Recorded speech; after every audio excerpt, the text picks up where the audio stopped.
Tables ile giderek bu sefer formattan gidelim. Buradaki bilgiler data bilgileriydi. Modify kısmına geçiyoruz. Data kısmında top center diyor. Üst ortayı merkezi sağlayacak şekilde hizalanmış. Bunu biz her yönüyle hizalaması için arkadaşlar middle center'ı seçebiliriz. Ve OK dediğimiz zaman, close dediğimiz zaman bakın tam tamına bu düşeyde de yatayda da ortalanmış vaziyette güzelce gözüküyor. Ve artık bu değişiklik hepsine uygulandığı için artık bir daha değiştirmeye gerek kalmayacak. Bir de şurada ne var arkadaşlar? Alanlarımız var. Bunları buraya yazacağız. 21,41 M yazdıktan sonra ne yazıyorduk? Küçük harfle M. Alt 0178 metrekare için.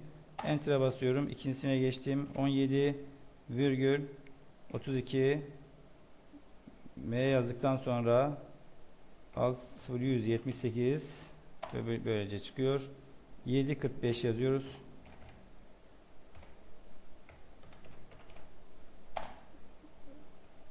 .11 yazıyoruz.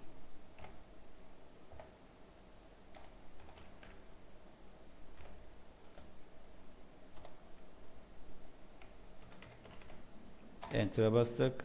6,94 yazıyoruz.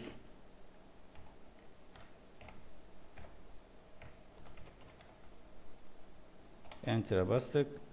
Ve yazmadığımız 6,11 var. Bakın isterseniz şöyle bir bakalım, bir doğru mu yazdık diye inceleyelim. Eğer yanlış yazmış isek bakalım yanlış mı yazdık? 21 17 7,45 olacak. 7,89 antre varmış. Antre mutfaktan sonra biz antreyi nereye koymuşuz?